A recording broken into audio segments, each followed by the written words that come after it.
Go! So it's Hanging with Vrand with Paul Harrison, Chris Vrand, and we have a guest today, Serge Drowen. Ew. That's probably the least butchered I've had my name. Drowen? Yeah. German? Sometimes they just spell it however they want when they send me stuff in the mail. I'm just like, close enough. My dad's been around for 80 years. How do you keep messing this up? How can't you spell right? So today we're going to talk about history of Cap D and Serge's perspective of the Pacific Northwest. So What is Cap D? Yeah, so introduce yourself first of all, and then... I'm Serge Druin. Most people know me as the guy who runs Capital Drift. Been doing it since it started. Well, since when it started, I was volunteering, and then at some point I kind of took over, but since then I've been pretty much the only figurehead. What year was that? Capital Drift officially started in 2008, and there was some drifting at Western before that I was involved in earlier that was just drifting at Western Speedway. There was no name. There was come out in your drive, and I think there was like maybe 6 people then. Little bit. At the very beginning, there was nobody there.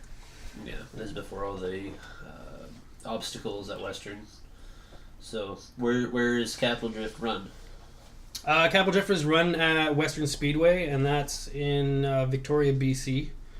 And compared to other racetracks, it's like very close to Victoria, BC. Like most people like drive less than 15 minutes to get to the track, unless they live up Island, then they'll drive obviously longer. But compared to other places, like if you live in Ontario or something, you're going to be going like 3 to 4 hours or something to go to local tracks. So Yeah.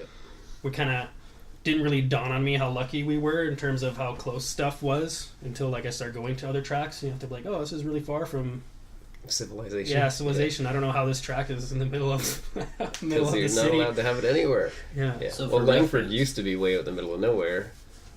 And Victoria has a different view of how far things are compared to the rest of the world. Yeah, keep I mean, in mind it's that- so far away. like 2 minutes? Victoria Ugh. is like if you have to drive 5 to 10 minutes, that's like really far. But not even 20 years ago, Langford was just literally a mountain of dirt. Yeah, I mean the racetrack was built not anywhere near anything initially, and now I guess everything is we're on an island, so we're running out of So space. Yeah. Well, it's 20 years, and it's sort of like it was a dirt mound, and now there's a Yeah. city, and it's this tiny little town. Yeah, Langford used to be mostly trailer parks a long time ago. Hillbillies and then Hells Angels. I don't know anything about that, but yeah. They're both still here. There's a clubhouse there, isn't there? So for a reference, describe what the track is like. The track is like a medium-sized track. You don't really go faster than third gear, so that's like 120, 140 kilometers an hour. We're really lucky with this track where it has a very kind of unique infield that allows us to do like a whole bunch of different layouts. So most oval tracks, it's just an oval, and it'll have like kind of like an infield that you can't drive in. But this, I guess it's like an oval inside an oval, but they're one corner is kind of bigger than the other, so like it's unique. Interconnecting. Yeah, it's all interconnecting. There's like a hairpin from like the dirt track a long time ago. It's also kind of like where like the 8th mile, it's not even a quarter mile, it's less than an 8th mile. It's It's like like drag 16th, race. yeah. Yeah, it's some whatever at the very end of the track. So we've been very fortunate for that in terms of not having to just do an oval. At the very beginning, there was like only the one wall on the right side. There was no walls everywhere until the motocross track in the back expanded, and they started putting what we call Lego wall at the back. Mm-hmm. So at the very beginning, it was, yeah. Yeah, so there's literally just a wall that separates a motocross track from drifting, and often our drift days have motocross going off in the background. And I don't know if someone remembers some of the old drift videos, but there's an old drift video where there was dirt mounds with motocross stuff jumping while there's drifting going on. It was this chaotic circus video that showed up many years ago. I'm not even sure if it's still online, but I think this is what I always remembered. one of the coolest things I remember doing was like a slow Monday or Friday night, and I thought it would be cool to go rent motocross. We had enough staff to like, I'll go rent motocross, you guys do that, and I went to go rent motocross while there was drifting, and then like doing a tabletop while there was like drift cars going underneath me. I was like, this is the sickest thing I've ever done. Sick. But yeah, I haven't had time to do that ever again. But We're a bunch of bogans out here. yeah, that was pretty cool. So when did so the Capital Drift officially started in about 2008? We're celebrating. 2008 was the first time we ever called ourselves Capital Drift. We held events. We had, pretty sure we had track girls 2008, 2009. I wasn't in charge then. Don't blame me for that. Yeah, we had flag girls. For Yeah, like two trophy events. trophy girls. But that they came with the mainlanders who used to come here. It was sort of a part of that. Oh no, that was like when we had events. There was like that was at the time. Phil Fable was his idea to have. I mean, like when you have like an event, you want to have trophy girls. You kind of like you get that idea of you want to kind of try and have those things. And his thing was like, I'm gonna get like His trophy, sister. like yeah, girls who are willing to wear booty shorts and shirts that say Cap D on it. Yeah. So we had a couple of those for 2 years until that wasn't a thing anymore. Yeah, and now there's girls at the track after 10 years of all dudes. Yeah, we got some girls driving, which is cool. There's a lot more girls involved, either just supporting their boyfriends or trying to drive.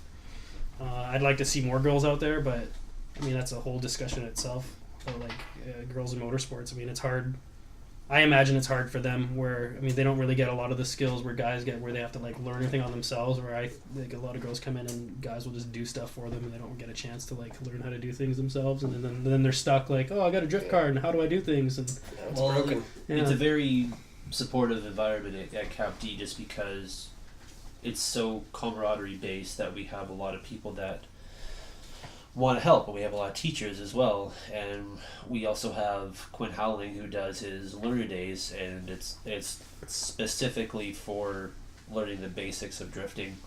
And where a lot of people just started just trying what they could do to initiate drift, and we actually focus on donuts and J-turns and figure eights to get basic car control underway. So it's first, second gear, and then it goes into doing full corners as well as the peanut, which is just our little our triangle hairpin. So it's a very inclusive environment where everyone. I don't think we've had much people just feel negative about how we do our thing here. Yeah, the past couple years, I think from everyone at least all the new drivers will come in with like said like this is the best community. I mean, you can talk to people like Bardo or like Trevor Shaw, like all these new drivers who have like done other motorsports and they come in here and they can't believe like our community is like, yeah, come out and have fun, like they'll help you do stuff. Well, it's actually keep drifting fun, not keep drifting profitable. Yeah, it's like I mean in competitive motorsports you don't really get like your who you're competing against come help you, but here it's probably like I've seen like the two guys going for whatever they're going top two, and then the other guy's like, I need help doing my tire, and then we're running out of time. So like you'll see like for example like Danny versus Kevin. Danny would be like no problem for him like drop what he's doing, go help like Kevin or get his just car going. blew a transmission, and then everybody helps to get the transmission pulled in like an hour and a half. Or Yeah, we've done that at Penticton. We did a transmission for Brett. they did that here too. With, I think Sheldon broke one or something. Yeah, just swap a transmission on the track and a whole bunch of people help out. So how was it in the early days, and describe how it was in 2008, and then go up from there and how it started to evolve into what it is? I guess I should start like how I got into it. As with I guess everybody with drifting, or at least for me, it was I was trying to fix like some other shitty car I had, like a Nissan Pulsar, and I was like, I'm gonna do a manual swap, but I need a car to drive when I'm trying to do something I've never done before. And I saw this RX-7 for sale for cheap, and I'm like, I don't know what this is. I'm like, I'm gonna buy it, and then I bought it for like nothing because it wouldn't run, and then I just put a new battery in it and it ran. I guess I got lucky because the guy thought it was like the typical rotary thing where motor's blown, like hands in the air. Yeah. And I'm like, sucker, I put a battery in it, it runs good. It was a pile of garbage, I'm not gonna lie. And then I was like, what can I do with this thing? And then you look up RX-7 at that time, and it was huge, and like Initial D and a bunch of other stuff, and Drift, and people were like, I was like, okay, what's that? And then we had a local scene, and I was like, I have no money, like how do I help out so I can maybe drift for free or something? So I decided to like volunteer. So I did that for the first year before Cap D came into things. So at the time it was Phil Fable and Michael Slacko who were running it, and then I was like a helper, and Justin Actually, he's been there since the very beginning. Justin Robert. Yeah, Justin Roberts. He might have been there before me, actually. I'm not sure. But we both started around the same time. Other people whose names escape me now. I'm terrible at names. And then that's how it kind of all started. So 2008, I guess we all decided to try to have drifting events. Yeah. I don't know why. None of us knew how to drive. That was back in the... That was... Nobody knew how to that drive was back then, though. drifting then was, I'm going to go in a corner and try and do a corner. And then it was as good as, at least the early drifting for Islanders was like, if you linked a corner into another one, people would run up to you and be like, how did you do that? Like, how did you link this corner? Like, back then, people didn't have coilovers or limited slips. Like, that was, you know, like, people would try and do stuff with open diffs and not know any better. Yeah, you're just playing with your car. Yeah, really, like, but- how do I drift? Just a bunch of rednecks trying to not do shit. And then I think it really started taking off when guys from Vancouver started showing up, like Steve Thompson and Kohei Nakamura. Yeah. And, And you know, like... Neptune D. Like yeah, Pete. they came with like SR20 swapped cars where everyone was still with like single slammers or like just crappy like NA Corollas, and Yeah. then they were just like actually fully drifting, and everyone was like, "This is amazing." You'll see like there's still some old pictures floating around I have of like posters, like some really famous ones of like Kohei and I forget who was behind him, probably Steve, where there was like tandeming close at the time which maybe was like a car length or two apart. Yeah. Which now for us is like a joke, but Yeah. back then Well, that it's was like commonplace, yeah, yeah, now so- back then that was like huge, like, oh, you can drive together and not smash into each other's cars, like that's cool. These are also cars that were like not Actually, stock. pretty nice. Yes, Oh yeah, these that's are- not these are- stock. Those were These are Alberta spec. they cars. kind of knew what they were doing. Like even for back then, those would be similar to what you would see now, I'd imagine. But Well, these are the cars that went to some of the Coast Drift stuff. Was it Coast? No, sorry, not Coast Drift. DMCs. Yeah. yeah, there was Coast Drift up Island that operated at Saratoga, and they actually had like the first 2 years we were running as Cab D, we're actually like competing with them.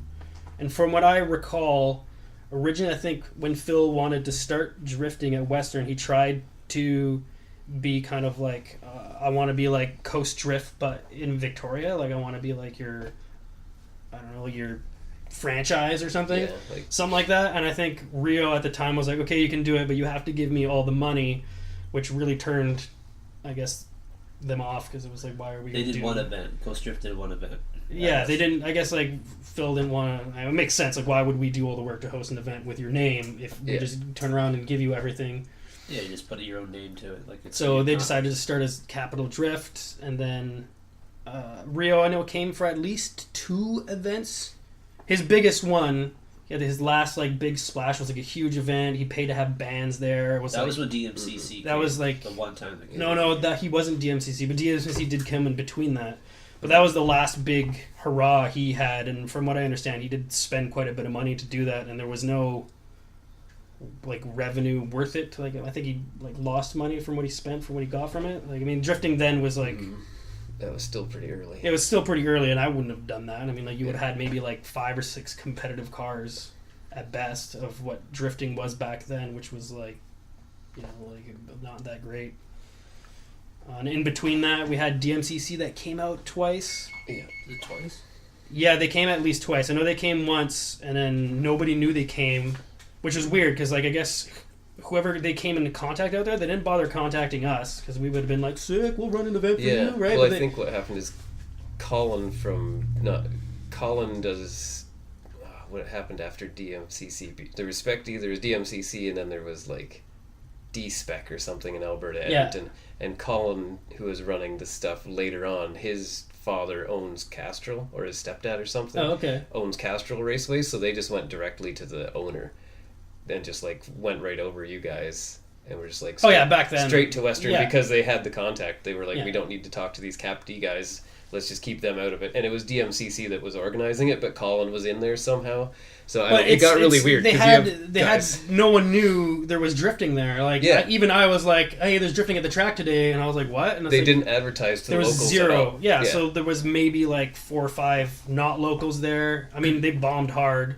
I mean, all the competition that Capital Drift had, we only basically beat them out because we weren't trying to make money. I mean, at the end of the day, it's like Yeah. we're working for free and not trying to make money. Like you can't Yeah. really beat that. And Quebec, like DMCC being from Quebec, they were used to having 10,000 people show up at events because they only tried for 2 or 3 years and then they gave up on the West, because even in Alberta we'd get like 20 people come watch, 100 people, like 20 people in the stands was your pit crews, 100 people was your pit crew and their mom and dad kind of thing. There was nobody comes to watch. Even in Alberta, nobody was coming. You're building pro cars to go and compete in a pro series and have zero. Yeah, the pitches in the stands are like crickets. Yeah. They were just like, there is no return. Why would we do? Where are you going? They put in a solid effort for those couple of years. I know the second one they put a solid effort. I remember that was the first time I ever saw like a GTR getting like come off a trailer, and I was like, oh, this is sweet, you know, like. But it just fizzled because there was just no return. I mean, we laughed because it was like there's no one here to drive. Like nobody who, all the really good drivers that we knew that came out to like Cap D events that would easily have been competitive to a DMCC event, whether or not their cars were up to their spec, I don't know. But they didn't even know about it, you know. Like, yeah, no one knew because it was basically just all the Alberta guys showed up in Victoria, and none of the locals. If you were into Corollas, you knew local people here. Yeah. I didn't make it to either event because I had family matters that happened like the day that I was leaving, but so I didn't make it to either of those. Yeah. But the guys who were locals here that were competing, like Kohei and Scremin and Steve also, who's Drift Safari. I don't think Ian came to Alberta, but Trent did. Trent's a funny story. They drove in Alberta and competed with us. Come to many events, and then we ruffled feathers in the very beginning because I know when Cap D started, Trent cell block stuff was very. I mean, he was worried about drifting as a scene because it was really hard for us to start drifting at Western because like drifting, they're like, "What the hell is this?" And then they see us just goofing around the track, they didn't care, and then Trent was very worried that if something bad happened at our track that it would just ruin drifting the West Coast period. So I remember him phoning us and we had a discussion. He's like, here's what your rules need to be, and then he's like, you need to have cages in your car, etc., etc. And we told him like, hey, most of your rules make sense, but we can't enforce cages because like no one here has anybody who comes out here doesn't have any money, and they're all like drifting shitty Corollas at the time. Like most of the local guys were shitty Corollas. People who had money at the time were 240s. Like that was like, whoa, that was expensive cars back then. You could afford a car from the 90s? Yeah, it's like that's like $6,000. That's super expensive, right? It's a 1989. He actually went over our heads to the track owners, and they were basically tried to get them to stop having us have events there. Or from what I understand, I'm not 100% sure that's what kind of happened, but I'm pretty sure that he had phoned the track to basically make sure that there was a lot of oversight on us, and they kind of came down on us a little bit, like what's going, like why is this guy worried about what's going on at the track? Who is this guy? And I'm pretty sure they pretty much were like, just we don't know who this guy is, kind of thing. Just do your thing. So we already came off with a bad foot with Trent, and then I'm pretty sure Phil at the time was not the very most honest. No, it wasn't honest. It's just like most communicative. Yeah, and then very much so like big shot. So like if you tried, there was no kind of negotiation with him, you know, like, do you even know who I am? That's actually a famous line that happened once from I don't remember who told me, but basically I remember the track had asked us to come do a demonstration of what drifting was, and I think they came at the last minute and were basically trying to tell Phil at the time, you need to do this right now, and he basically, from what I understood, told them like, do you even know who I am? Like, I'm not going to do this. I mean, like this is like a family owned racetrack. Like, if they tell you to jump, you ask them how high, not I'm not going to do what you're telling me. And then I'm pretty sure at that point like our rent doubled. Our rent back then was like so cheap. Like earlier 2007 time when we had like 6-8 cars, I think everyone was like paying like $30 or $40. Well, Race City back in the day, I'm pretty sure it was $30. We did Wednesday nights was our thing in Calgary, and it was like $30, and it was basically from 5 p.m. till it was too dark. Sometimes they would turn on the lights. I think that was later on when we were paying a lot more. But at first it was $30, and you could go drive at the Oval for 5-6 hours in the summer, and have fun. It was very, very worth it and very affordable in the beginning, and we did it every week, like every Wednesday pretty much. Back in the day it was like super cheap, but I mean they gave us the introductory rate because they saw like they wanted to get this new kind of motorsport to do something. Yeah, at least they gave it an opportunity. It sucked because like as it got bigger and we started making a little bit more money, you're like, oh, we can buy stuff, and they're like, hey, rent's up again. They're like, okay, we can't buy anything again, and then and it still happens. Like it's not so much today, but like rent still goes up, and then you have to be like, okay, like. Yeah, their rent's up. Like, what do we do? Yeah, their property tax goes up. Like, like they've been assessed for like way more money. Yeah, and that happened in Calgary. They just taxed them out of it, and the owner couldn't continue. Basically, and it sucks because a lot of people don't understand that. Where it's like they want drifting to get huge, and then we're at this kind of like, do we want it to get huge? Because it gets to a point where like we can't afford to pay them what they think we can afford, and then you're gonna get this weird back and forth where. Like, we want to be big, but, like, in the past, we were really worried about getting huge and then the track taking us over. Yeah. Because that was happening. You probably know more about that. That was happening at other tracks where, like, drifting got big enough where the racetrack, was, like we're in their charge nose in now. there. They're like, yeah, thanks for that. Yeah. And then, now it's ours. We were really worried about that happening, but we had a good relationship with the track owner at the time, and they were just happy that we were, despite what all the other motorsport organizations were saying, like, pretty responsible. We were giving them the least amount of trouble, but like every other motorsport at Western Speedway, we were like, oh, the drifters did that. Oh, like the drifters did that. Like, yeah, they did that. Like, they left all their Hoosiers at the track. Like, they did that. And those drifters and their Hoosier slicks. It's hilarious because it still happens to this day. I mean, like, I'll go to a supermoto event and then they'll be like, yeah, you guys leave like your rubber balls all over the track, and I'm like, what are you talking about? And they're like, when you're racing on slicks, it'll leave like little like rubber balls on the track. I mean, I'm like, yeah, that's not us. Like, we usually just leave dust everywhere. Pretty dusty. Yeah. Yeah, those real sticky R comps, they ball up. Not the street tires we run. Yeah. So it's very... I don't remember what we were talking about. Where did I get off? Somewhere about Cap D. Yeah, early Cap D. 2008, 2009, 2010. Yeah, DMCC basically. And then DMCC kind of fizzled, and then you guys kept going, and Alberta did its own thing. But about that time... We had some online fights with Alberta. Those awesome. Were pretty good. Drift West Forum back in the day. Alberta was a totally... Just take a step back. BC versus Alberta forever. Those were pretty good. I had some good laughs. So in 2010 is roughly when it started to get consistent drivers who were getting... It got to the point where our community was basically like, how did you complete that corner? And the other driver's like, this is how I did that. And then we're all progressing together and helping each other progress and being like, this is how I did that. Like, I got a handbrake, I got this hydro, it's working good. And everyone was like... This is before hydros, to be fair. But like, people are like, I'm learning to use how to use a handbrake. I tightened up on my cables and it actually worked. I worked. I cable, it does stuff. I put different brake pads. Like, it is a very... community-driven thing. Everybody wanted to drive good, and they wanted to drive good with their friends. Yeah. So it's like everyone progressed together, and it was like an exponential thing.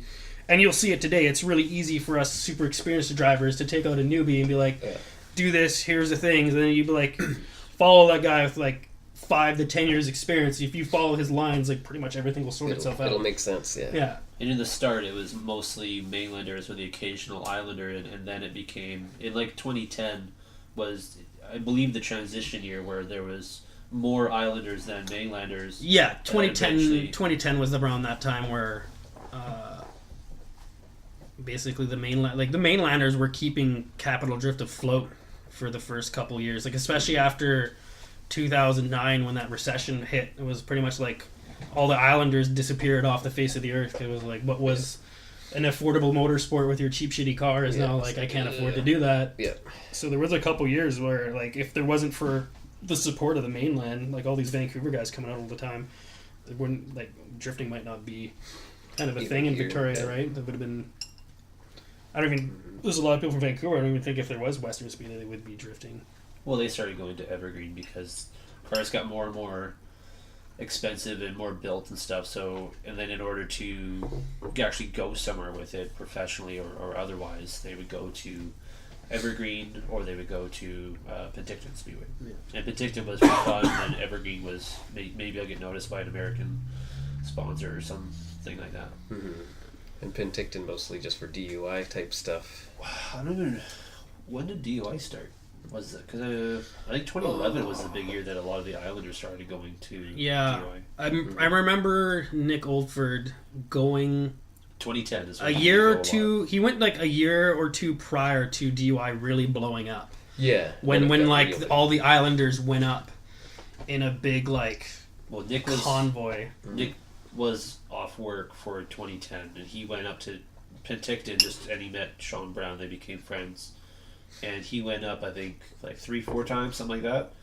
And so he was doing that, and then I believe in 2011 was when the Islanders went to DUI, I believe, for the first time, and that's like it was before the 50+ Islanders would go. Yeah, I mean, like it was a good handful of still to this day. There was like a time period where the Islanders would almost always take the top spot, and now if they don't, they're almost guaranteed. Like I don't even look. I'm like, I know we're gonna get podium. I'm like, they're gonna be top 3. Yeah, some kind of island business team. Casual Husky. Yeah, there was a couple years where there was like the top 3 were only Islanders. You know, like there was everything else didn't matter. It was very gratifying to see like crazy huge built cars from like all over like the West, some from the States come up, and then like where do these crazy Islanders come up and just like sweep everything. The thing that made the Islanders so dominant is basically island style, but we'll touch on that. But like in Alberta at the time, we weren't allowed to tandem unless it was competition. So on the very best weekend of your life, tandem runs in. That was it. Whereas you guys were just driving door to door all the time. Yeah. Because we got to the point where the track owners started noticing what was happening, and they were like, you can only drive like that if you have competition insurance. And no one was going to pay $100 or more per night of practice to carry the insurance. Like, how many guys would you have per event? Did you guys not have enough to make insurance affordable? For practice nights, we would have probably 30, 40 cars sometimes, depending on the time of season. Or if it was right before an event, people were trying to get their last practice in or get their car dialed, everybody would be there, or no one would be there because they're trying to save money next weekend or something. But it just... They didn't really want to offer it, and I wasn't in on any of the organizing, so I don't really know, but I think they just decided to keep the price point low, because in the beginning, probably around the same times you guys were doing the same things, we were running just like 8-car Corolla trains. Like it was, we had layouts that crossed over, but we were running like 8 and 10 cars, and we were just doing it because nobody cared. And then somebody noticed. They're like, "You can't do that." So they shut it down, and we weren't allowed to tandem at all anymore. Whereas you guys kept going, and you were allowed to drive door to door. We were allowed to tandem, but I mean, there was a limit, an arbitrary limit placed in the cars. And I don't know if you were there at the time. There's a couple of us that remember, and it was kind of funny. But like, the track manager at the time, he came to watch one of our like events, and then it was one of the first times we had maybe like a 8 to 11 car train, and then he was seeing all these cars in tandem, and he was like, "This is not, like." And this comes from a guy who's only ever seen like circle track racing, wheel to wheel circle track guys. Yeah, just like not like a whole bunch of cars all door to door, and that probably was like 2012 when we were getting pretty good at doing that. And I remember him like running up to the track. Part of that train. Yeah, and then he's like flicking the drag lights, like the start and like which drifters normally never see. Like those are at the top of the track, like not even we never use them. So he's like flicking these lights, like, and he's talking to me like, "You need to stop this." I'm like, "They're gonna go until the run's done." And he's like, "You can't have that many cars doing that at the same time." And I'm like laughing because it was, I think, the first time I had ever seen that. I'm like, "This is awesome!" And he's losing it, like, "This can't be a thing." So then I had to put like a limit. I'm like, "Okay, can't like no more than 6 cars at once." Like this is like. Like now it's based on how the layout is, obviously. Like we try and keep it so like there's no overlap, or if there's a crossover, the train can't do that. But it depends how stretched out on a big practice day. On average you'll probably see like 6 to 10 This cars. could segue into the BC versus Alberta, because this is where we're skirting the issue. Yeah, I mean that started happening 2011. There's a particular 2010, individual 2011 with a comment about this, which was one? I don't remember this comment, but I remember him ripping on Alberta drift scene. This was We can look it up. I think the forums are still alive. No, I know exactly who it was and what the conversation was. Oh, no, I know who did it, but I'm wondering what the comment was. It was. There was a couple. It was a photo. It was a photo of Josh. There was the convertible. Yeah. It was a photo of Josh without a roll bar, and there's 4 people in the car dragging wall. That was at the time when we thought lowered cars couldn't flip. Yeah. Yeah, I mean, I was far younger then than I am now. I'm not even and then that the old. old fogies got real butt hurt. No, well, maybe did. from there. I mean, Western Speedway didn't care. They were No, but us watching it on the Yeah. internet, we see this picture of this in Alberta. We're on the other side of the mountains. And then all you guys got what are you guys cages, doing? and we got a cageless convertible. Yeah, right? you're gonna get us in so much trouble. You're gonna get us banned from every track. That was our thought. Oh, yeah. We're barely allowed to drive door to door, and you guys are doing this. You're gonna get this shut down forever. So there was some people that were very excited about. I remember being and on top of that, I remember going for a couple laps in that convertible, and I was having the time of my life in the back seats of it. Because there's the convertible, but that was the serious bit. But there was a lot of trash talk on Drift West. But there's someone would post what are you guys up to this weekend, BC? And it would be a photo. I think it was Conroy probably setting our fastest entry speed ever at the Oval in Race City, which is 127k. He entered the Oval at, which is pretty ridiculous and at awesome. the time. Yeah, at the time in Canada on that oval, what were you doing? That oval smaller than Western? Oh, it's bigger and it's steeper. It's a stupid steep. Okay, so that's you have to go really fast. Yeah, you have to go fast. Yeah, you have to go really, really fast or you're not making it. I could do it in the rain maybe if I'm lucky. And I'd be at the bottom. That's not at the top. But there was lots of just poking fun. But some people got real mad. Oh yeah, there was some real worked up people. That was on those classic forums. Internet trolling, where you could just poke people's buttons and they would just explode online. What are you guys doing this Keeping in weekend? mind, you have 2 different mentalities.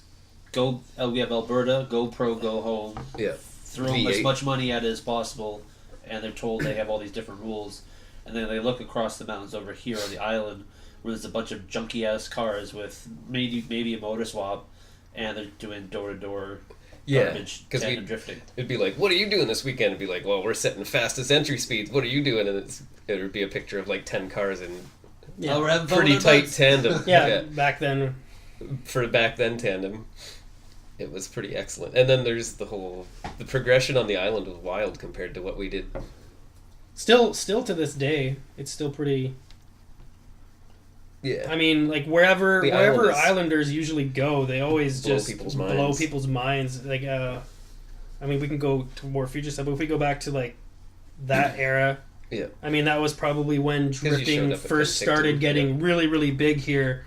Was when we were starting to get a lot of drivers and everyone was getting into it, and then we're gaining respect from the track. This isn't just is initially all the motorsports are drifting's just a fad. No one's gonna do this. It's not fun in any way. Fastest growing motorsport in the world still. It's still, from what I know, is still one of the only growing ones. Yeah. I know from what I talk about the track, we're the only ones that everyone else is going down a bit because economy, a lot of motorsport stuff is dying off, and we're the only one you guys doing bigger this year. I'm well, I had a lot of people retire. I don't know if 30 is the age to retire for drifters, but a lot of guys are they've been doing it for 5-10 years and they're either moving on to other stuff or getting tired of doing it. A lot of the smart people set limits and they're I'll do this for 5 years and then time to move on and be an adult, whereas some of us just act like idiots for the whole I mean, there was a time where I knew everybody's name and everybody's car. Now there's if you go look at Capital Drift's site, there's there's over 300 drivers that have signed up at one point. Maybe a good 50 to 100 of them are not real drivers or people that signed up with the intention of going but never to go. But we have a driver pool of at least 200 drivers. Yeah. So it's been pretty substantial. Mm-hmm. I mean, I don't see it slowing down anytime soon, but I don't see it getting. I don't think we're kind of plateaued. I don't think it's going to get any bigger anymore unless. Yeah. Well, unless we start. Not. There's always new people. There's always new kids. If you can hold on to some of the older guys, or if they can make enough money that they can afford. Well, that's it, right? I don't know. I don't think it's people lose interest. I think people either. Like you said to me earlier, I don't think I know any drifters with kids. Yeah, I mean, that's the thing, yeah. I have one on the way. Different responsibilities in life come up, or you're trying to buy a house so you can't, Yeah, at a certain point you're being a kid that's covered in grease rolling around in his parents' driveway isn't going to cut it anymore. I need to get my own place, and I need a car that's... girls don't date me because of my car. I'll always remember Nick Oldford. He loved driving, and he said, I love drifting, but he hates fixing his car. Yeah. And then that wasn't his jam, and it got to a point where he can't afford it. He just didn't want to do his car. I mean, like, a lot of his team kind of retired, too, and that kind of sucks when a lot of the friends that you were driving with don't do it anymore. You lose... Yeah, your crew. We're just going to stop it there, and then we'll continue in the next episode. Oh, jeez. Break it up. Post and ripped on people. Well, the main thing was... And then there's the famous